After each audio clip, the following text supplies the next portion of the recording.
Station Ghanpur నియోజకవర్గం చిల్పూర్ మండలం మల్కాపురం గ్రామంలో ధాన్యం కొనుగోలు కేంద్రాన్ని ప్రారంభించుకున్న సందర్భంగా ఏర్పాటు చేసిన ఈ సమావేశానికి అధ్యక్షత వహిస్తున్న మన గ్రామ సర్పంచ్ గ్రామ సర్పంచ్ శ్రీమతి లావణ్య మల్లారెడ్డి గారు, అదేవిధంగా మన మార్కెట్ కమిటీ చైర్పర్సన్ సోదరి శ్రీమతి లావణ్య శిరీష్ రెడ్డి గారు, ఇద్దరు లావణ్యలేనా? అందుకే డౌట్ వచ్చింది, కొంచెం కన్ఫ్యూజన్. మన చిల్పూర్గుట్ట దేవస్థానం ధర్మకర్తల మండలి చైర్మన్ సోదరులు పుట్టపల్లి శ్రీధర్రావు గారు, మన ఉప సర్పంచ్ గారు, వార్డు సభ్యులందరికీ, మార్కెట్ కమిటీ డైరెక్టర్లందరికీ, వేదిక పేరున్న అధికారులందరికీ, మల్కాపురం గ్రామ రైతు సోదరులకు, మహిళా సోదరిమణులకు, మీడియా మిత్రులకు అందరికీ పేరు పేరున నా హృదయపూర్వకమైన నమస్కారాలు తెలియజేసుకుంటున్నాను.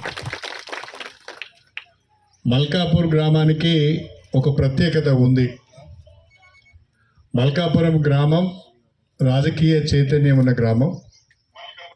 అంతేకాకుండా మల్కాపురం గ్రామం ఆదర్శ రైతులు ఉన్న గ్రామం. ఒకప్పుడు బ్రహ్మాండమైన పంటలు పండించి సీడ్ను తయారు చేసి ఇతర ప్రాంతాలకు అందించిన గ్రామము మల్కాపురం గ్రామం. కాకపోతే వ్యవసాయం లాభసాటిగా లేదని కొంతమంది వ్యవసాయాన్ని వదులుకున్నారు, కొద్దిమంది మాత్రమే వ్యవసాయం చేస్తున్నారు. కానీ ఈ గ్రామంలో అనేక రకాలైన మిర్చి సీడ్ కానీ, మక్క సీడ్ కానీ, వరి సీడ్ కానీ, అనేక రకాలైన సీడ్ ఈ గ్రామం నుంచి వేరే ప్రాంతాలకు వెళ్ళేది. అందుకనే ఇక్కడ ఉన్న రైతాంగం అంతా కూడా ఆదర్శ రైతులు అని చెప్పుకోవడంలో నాకు ఎలాంటి సందేహం లేదు. మరి ఈరోజు మనము ఇక్కడ దాదాపు మన అగ్రికల్చర్ ఆఫీసర్ చెప్పిన లెక్కల ప్రకారం ఒక 1600 నుంచి 1700 ఎకరాలలో వరి సాగు చేసుకున్నాం. 40,000 క్వింటల్ల దిగుబడి రాబోతున్నది. మండలంలో 21,000 ఎకరాల వరి సాగు అయింది. నియోజకవర్గంలో 1,00,000 ఎకరాలలో వరి సాగు అయింది. దాదాపు ఒక 20,000 ఎకరాలలో మొక్కజొన్న సాగు అయింది. ఈ మొక్కజొన్న కానీ, వరి కానీ ఈసారి దిగుబడి కూడా బాగానే వచ్చింది. దిగుబడి వచ్చింది కానీ రైతుకు మార్కెట్లో మద్దతు ధర దొరికే పరిస్థితి లేదు. మొక్కజొన్నలకు మద్దతు ధర 2,400 ఉంటే వ్యాపారస్తులు 1,600, 1,700, 1,800కే కొనుగోలు చేస్తున్నారు. అదేవిధంగా వరి ధాన్యానికి మద్దతు ధర 2,369 రూపాయలు ఉంటే తాళ్ళున్నదని, పచ్చిగా ఉన్నదని చెప్పి 17,000-18,000కే కొంటున్నారు. మార్కెట్లో వ్యాపారస్తులు రైతులకు మద్దతు ధర ఇవ్వడం లేదని భావించి రాష్ట్ర ప్రభుత్వం తెలంగాణ వ్యాప్తంగా దాదాపు అన్ని గ్రామాలలో కూడా ధాన్యం కొనుగోలు కేంద్రాలను ఏర్పాటు చేసింది. అన్ని మండలాలలో మొక్కల కొనుగోలు కేంద్రాలను ఏర్పాటు చేసింది. ఈ కొనుగోలు కేంద్రాల ద్వారా రైతుకు మద్దతు ధర ఇవ్వాలనేది రాష్ట్ర ప్రభుత్వం యొక్క ఆలోచన. ఒకవేళ ప్రభుత్వం కొనుగోలు చేయకపోతే మనం అడ్డికి పావుసేరు అమ్ముకోవాల్సిన పరిస్థితి. ఒక ఎకరంలో దాదాపు 35 నుంచి 40 క్వింటాల మక్క దిగుబడి అవుతున్నది. క్వింటాల్కు 500 రూపాయలు నష్టపోయినా, తక్కువ ధర వచ్చిన 40 క్వింటాలకు 20,000 రూపాయలు ఒక ఎకరంలోనే రైతు బయట అమ్ముకుంటే నష్టపోయే పరిస్థితి ఉన్నది. మరి ఇవాళ రాష్ట్ర ప్రభుత్వం మొక్కల కొనుగోలు కేంద్రం ఏర్పాటు చేసింది కాబట్టి ఎకరానికి 20,000 రూపాయలు నష్టపోకుండా ప్రభుత్వము రైతును ఆదుకుంటున్నది. అదేవిధంగా ఇవాళ వరి సాగు విషయంలో కూడా ఎకరానికి 25 క్వింటాలు యావరేజ్లు అవుతాయి. మంచిగా పండితే 30 క్వింటాలు అవుతుంది కావచ్చు, బాగా పండితే. ఆ 25 క్వింటాలకు కూడా క్వింటాల్కు 500 రూపాయల చొప్పున నష్టం జరిగిన ఓ 12,000 రూపాయలు నష్టం అవుతుంది. ఆ రకంగా రైతు ఆగం కావద్దు, పండించిన పంటకు మద్దతు ధర ఇవ్వాలనే ఉద్దేశంతో ఇవాళ తెలంగాణ రాష్ట్రంలో మాత్రమే కొనుగోలు కేంద్రాలు ఏర్పాటు చేసి రైతులు పండించిన పంటను ప్రభుత్వము కొనుగోలు చేస్తున్నది. నేను ఇంతకుముందు కూడా నిన్న కూడా చెప్పాను, మొన్న కూడా చెప్పాను. ఈ కొనుగోలు కేంద్రాలు ఏర్పాటు చేసి ప్రభుత్వం ధాన్యం కొనుగోలు చేసి తిరిగి అమ్మే క్రమంలో, వ్యాపారస్తులకు అమ్మే క్రమంలో వాళ్ళ మద్దతు ధర కొట్టలేరు. 2400 రూపాయలకు మక్కలు ప్రభుత్వం కొంటే వ్యాపారస్తులకు అమ్మితే వాడు 1900, 2000 కంటే ఎక్కువ ధర పెడతలేడు. అట్లా క్వింటాల్కు 400 రూపాయల చొప్పున ప్రభుత్వానికి నష్టం వస్తున్నది. వరి ధాన్యాన్ని కూడా 2369 రూపాయలకు వ్యాపారస్తులు కొట్టలేరు తిరిగి అమ్మితే. అక్కడ కూడా 400 రూపాయలు, 4 నుంచి 500 రూపాయల క్వింటాల్కు ప్రభుత్వానికి నష్టం వస్తున్నది. ఆ రకంగా మొత్తము ఒక పంట సీజన్లో ఇటు వరి ధాన్యం పైన అటు మక్కల పైన 5,000 కోట్ల రూపాయలు ప్రభుత్వానికి అదనంగా భారం పడుతున్నది. అయినా రైతులను ఆదుకోవాలి, రైతులను నష్టపోవద్దనే ఉద్దేశంతో కొనుగోలు కేంద్రాలు ఏర్పాటు చేసి ప్రభుత్వం ఈ ధాన్యాన్ని కొంటున్నది. ఉత్తరాది రాష్ట్రాలలో ఎక్కడ కూడా ధాన్యం కొనుగోలు కేంద్రాలు లేవు. పెద్ద పెద్ద మాటలు చెప్తారు బీజేపీ వాళ్ళు. నేనుంటే పోనిద్దిన సీతామణ అన్నట్టుగా మాట్లాడతారు. కూట్ల రాయి లేనోడు ఏట రాయి తీసినట్టుగా మాట్లాడతాడు. ఉత్తరాది రాష్ట్రాలలో ఎక్కడ కూడా ధాన్యం కొనుగోలు కేంద్రాలు లేవు. ఇవాళ మన దగ్గరనే ధాన్యం కొనుగోలు కేంద్రాలు ఉన్నాయి. రైతుకు అండగా మనం ఉంటున్నాం. అంతేకాకుండా రైతు సంక్షేమం కొరకు గత 2 సంవత్సరాలుగా రాష్ట్రంలో ఉన్న కాంగ్రెస్ ప్రభుత్వం, ప్రత్యేకించి మన ప్రియతమ ముఖ్యమంత్రి రేవంత్ రెడ్డి గారు రైతుకు తోడుగా ఉండాలి, వ్యవసాయానికి అండగా ఉండాలనే ఉద్దేశంతో అనేక కార్యక్రమాలు చేపడుతున్న విషయం మీకు తెలిసిందే. ఇంతకుముందే అగ్రికల్చర్ ఆఫీసర్ గారు చెప్పారు, మల్కాపురం గ్రామంలో ఎంతమందికి పంట రుణాలు మాఫీ అయినాయి, ఎంతమందికి రైతు భరోసా వచ్చింది, ఎంతమందికి సన్నాలు అమ్మితే బోనస్ వచ్చింది, ఎంతమందికి రైతు బీమా వచ్చింది, అదేవిధంగా ఇప్పుడు ధాన్యం కొనుగోలు కేంద్రాల ద్వారా ఎంతమందికి లాభం జరుగుతున్నది. ఇవన్నీ కూడా వ్యవసాయాన్ని నిలబెట్టాలని. ఇన్ని చేసినా కూడా రైతుకు వ్యవసాయం లాభసాటిగా ఉండలేదు. ఇన్ని చేసినా కూడా కారణం ఏంటి అంటే మార్కెట్లో మద్దతు ధర పెంచకపోవడమే కారణం. రైతాంగం మీద కేంద్ర ప్రభుత్వానికి కానీ భారతీయ జనతా పార్టీ కానీ ఏమాత్రము ప్రేమ ఉన్నా స్వామినాథన్ కమిషన్ రిపోర్ట్ను అమలు చేయాలని చెప్పి నేను డిమాండ్ చేస్తున్నాను. రైతు పండించిన పంటలకు ప్రస్తుత ఖర్చులను దృష్టిలో పెట్టుకొని మద్దతు ధర పెంచాలని చెప్పి కూడా నేను డిమాండ్ చేస్తున్నాను. ఇది మాత్రం చేయరు. లేస్తే కులాలు, మతాలు, గుడులు, దేవుళ్ళతోనే రాజకీయ పబ్బం గడుపుకుంటున్నారు తప్ప పేదవాళ్ళ గురించి, రైతు గురించి, మహిళ గురించి ఆలోచించిన పాపన పోలేదు అని చెప్పి నేను ఈ సందర్భంగా తెలియజేసుకుంటున్నాను. అంతేకాకుండా తెలంగాణ పైన కేంద్ర ప్రభుత్వానికి కానీ, నరేంద్ర మోడీ గారు కానీ, బీజేపీ కానీ ఎంత కోపం అంటే తెలంగాణ ఏర్పాటునే అడుగడుగున అవమానిస్తున్నది భారతీయ జనతా పార్టీ. ప్రధానమంత్రి గారు అంటారు, తెలంగాణ ఏర్పాటు తల్లి ప్రసవించింది, బిడ్డ మాత్రం బతికింది, తల్లి చనిపోయింది అంటాడు. దుర్మార్గమైన మాట. ఇంకొకడు అంటాడు, తెలంగాణ ఏర్పడిన దినమే ఒక బ్లాక్ డే అంటాడు. ఇంకోడు నిన్న తేజస్వి సూర్య అని ఒక బీజేపీ ఎంపీ నిన్నగాక మొన్న పార్లమెంట్లో భారతదేశాన్ని, పాకిస్తాన్ను విడగొట్టినట్టుగా ఆంధ్ర తెలంగాణను విడగొట్టిననే దుర్మార్గమైన మాట మాట్లాడతాడు. తెలివిలేని మాటలు మాట్లాడతాడు. ఎంత దౌర్భాగ్యం అంటే భారతీయ జనతా పార్టీది. అడుగడుగున తెలంగాణ ఏర్పాటు పైన విషయం కక్కుతున్నారు. ఈ 12 సంవత్సరాల కాలంలో కేంద్రంలో ఉన్న భారతీయ జనతా పార్టీ ప్రభుత్వము తెలంగాణకు ఒక్కటంటే ఒక్క ప్రాజెక్ట్ ఇవ్వలేదు. 1,000 కోట్ల రూపాయల సహాయం చేయలేదు. తెలంగాణకు ఒక విశ్వవిద్యాలయాన్ని ఇవ్వలేదు.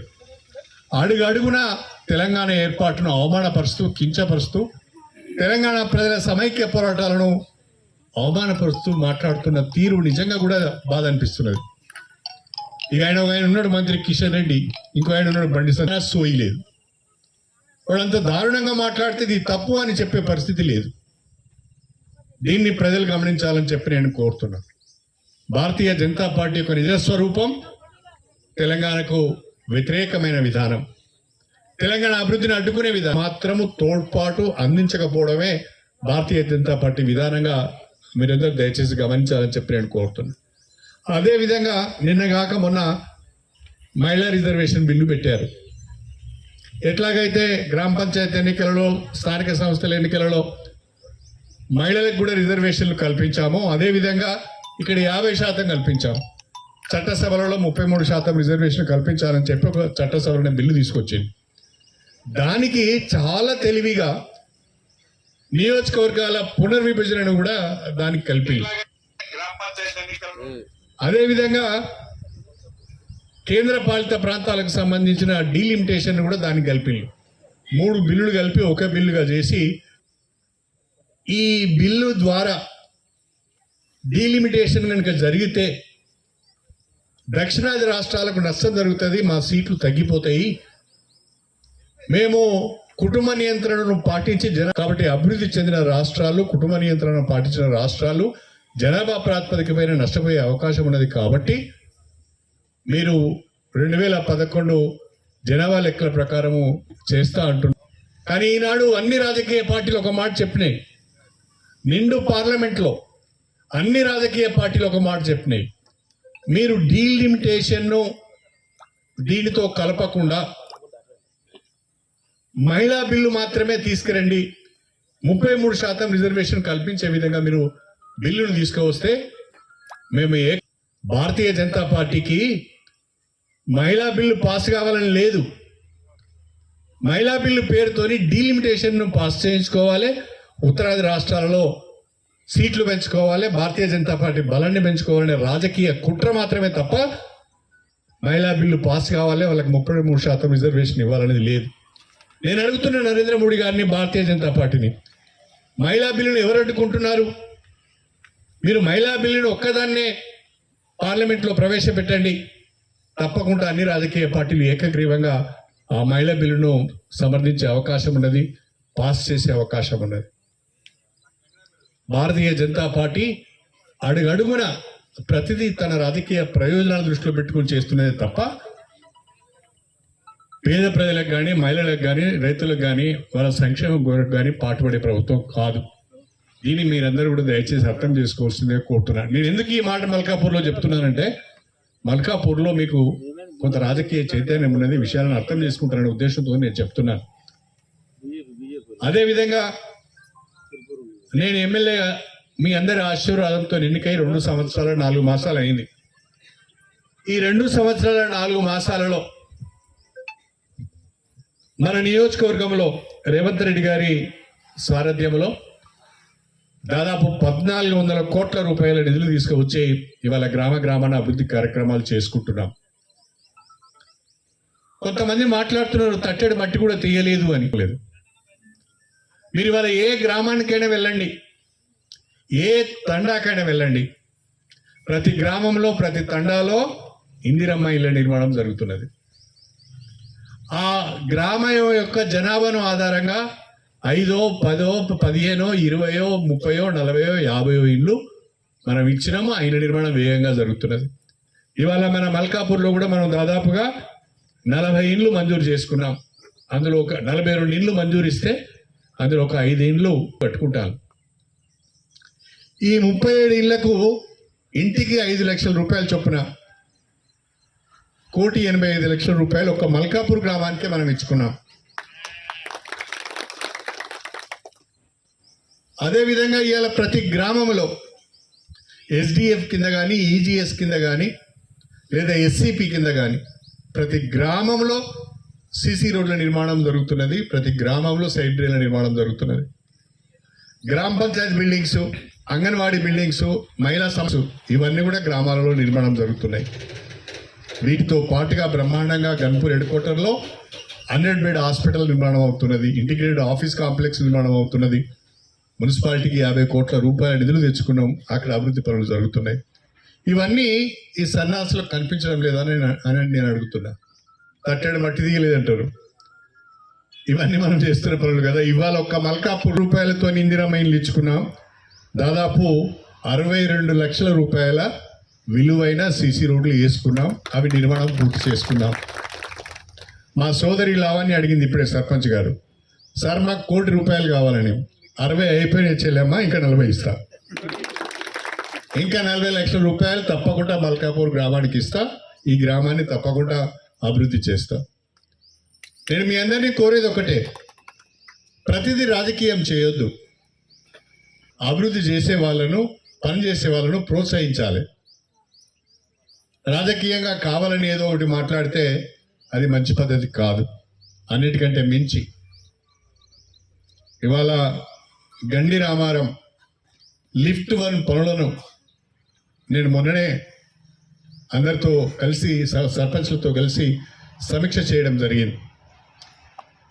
గండి రామారం లిఫ్ట్ 1 పనుల ద్వారా లింగంపల్లి మీదుగా మల్కాపూర్ పెద్ద చెరువులోకి గోదావరి నీళ్లు రాబోతున్నాయని చెప్పి నేను ఈ సందర్భంగా తెలియజేస్తున్నాను. వచ్చే వర్షాకాలం ఇక్కడున్న రైతులందరికీ నేను మాట ఇస్తున్నా, వచ్చే వర్షాకాలం పడకున్నా మల్కాపురం పెద్ద చెరువును గోదావరి నీళ్లతో నింపుతా అని చెప్పి నేను ఈ సందర్భంగా తెలియజేస్తున్నాను. స్టేషన్ గన్పూర్ నియోజకవర్గంలో ప్రతి గ్రామానికి కూడా గోదావరి నీళ్లు తీసుకురావాలి, 2 పంటలకు నీళ్ళు ఇవ్వాలి. రైతుల కళ్ళలో ఆ సంకల్పం, ఆ దిశగా నేను పనిచేస్తున్నాను. ఇక్కడున్న మా మీడియా మిత్రులందరికీ కూడా తెలుసు, గతంలో ఎన్ని గ్రామాలకు గోదావరి నీళ్ళు వచ్చినాయి, ఇప్పుడు ఎన్ని గ్రామాలకు గోదావరి నీళ్ళు వచ్చినాయి మీ అందరికీ కూడా తెలుసు. కాలువలు దోవినాం, చెట్లు పొదలు మట్టి అన్ని తీసినాం, కాలువల చివర్ల వరకు కూడా నీళ్ళు ఇచ్చే ప్రయత్నం చేస్తున్నాం. ఇంకా కొన్ని గ్రామాలకు నీళ్ళు అందవలసిన అవసరం ఉన్నది. కానీ సంతోషకరమైన విషయం ఏంటంటే ఇవాళ జనగామ జిల్లాలో స్టేషన్ గన్పూర్ నియోజకవర్గంలోనే అత్యధికంగా వరి సాగు గోదావరి నీళ్ళ పుణ్యమాని బ్రహ్మాండంగా వస్తున్నది. ఇది నాకు సంతృప్తినిచ్చే విషయం అని చెప్పి ఈ సందర్భంగా తెలియజేసుకుంటున్నాను.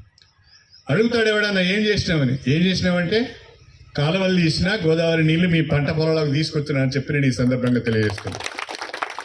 ఏం చేసినామని అడిగితే బ్రహ్మాండంగా ఇందిరమ్మ చీరలు కట్టుకున్నారు, పట్టు చీరలు ఎక్కున్నాయి అవి. ఇంతకుముందు ఇందిరమ్మ చీరలు ఇచ్చిల్లా, ఇందిరమ్మ చీరలు కాదు బతుకమ్మ చీరలు ఇచ్చిళ్ళు. బతుకమ్మ చీరలు ఇచ్చిళ్ళు కదా, కానీ ఆ బతుకమ్మ చీరలు ఎక్కడ కట్టినాం మనం? ఎక్కడ కట్టినావు?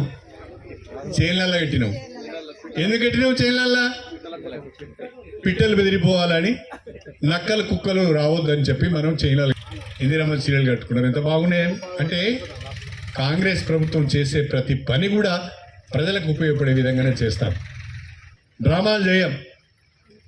ఇవాళ బ్రహ్మాండంగా ఆర్టీసీలో ఉచితంగా ప్రయాణం చేసే అవకాశం వచ్చింది.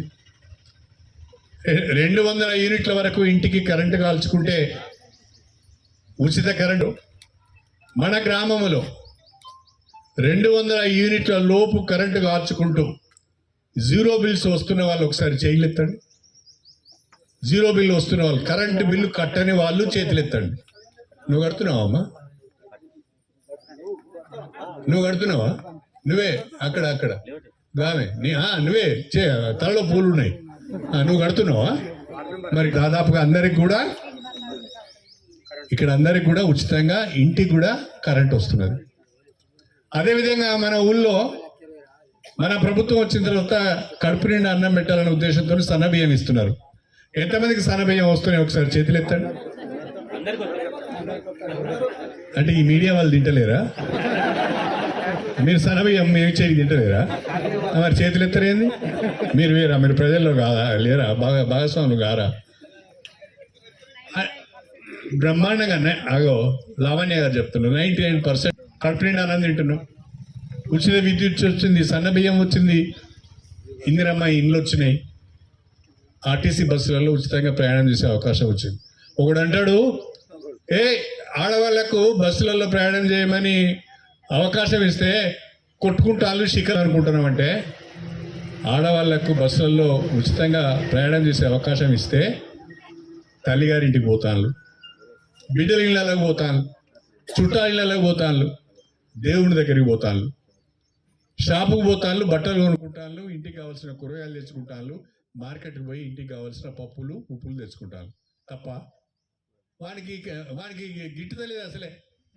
అరే వీళ్ళకి ఎందుకు ఉచిత బస్సు పెట్టి వీళ్ళందరూ కాంగ్రెస్ ఇందిరమ్మ చీరలు కట్టుకొని బస్సులు ఎక్కుతాను. ఈ చీర చూడంగానే మనకి ఇందిరమ్మ చీరలు కట్టుకొని మీరు బస్సులు ఎక్కే వరకే వాని కన్ను మూతలు పడతారు.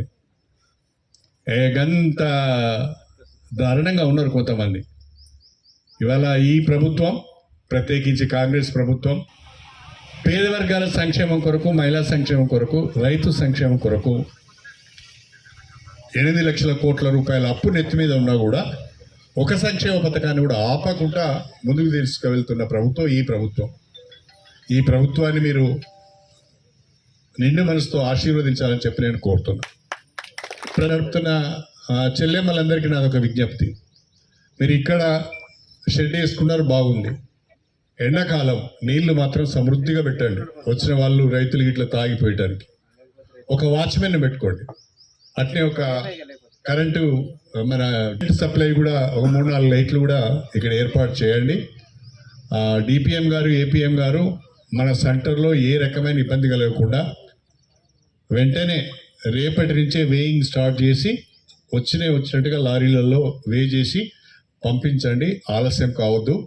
40,000 క్వింటాలలో 30,000 క్వింటాలు మన సెంటర్కి వచ్చినా మీకు 3 నుంచి 4 లక్షల రూపాయల కమిషన్ వస్తుంది. కష్టపడ్డలకు ఈ మీకు ఉపాధితో పాటు ఈ 40 రోజులు కష్టపడ్డందుకు మీకు ఒక్కొక్కరికి 40 నుంచి 50,000 రూపాయలు వస్తాయి. రోజుకు 1000 రూపాయలు ఖచ్చితంగా వస్తాయి. దయచేసి మంచిగా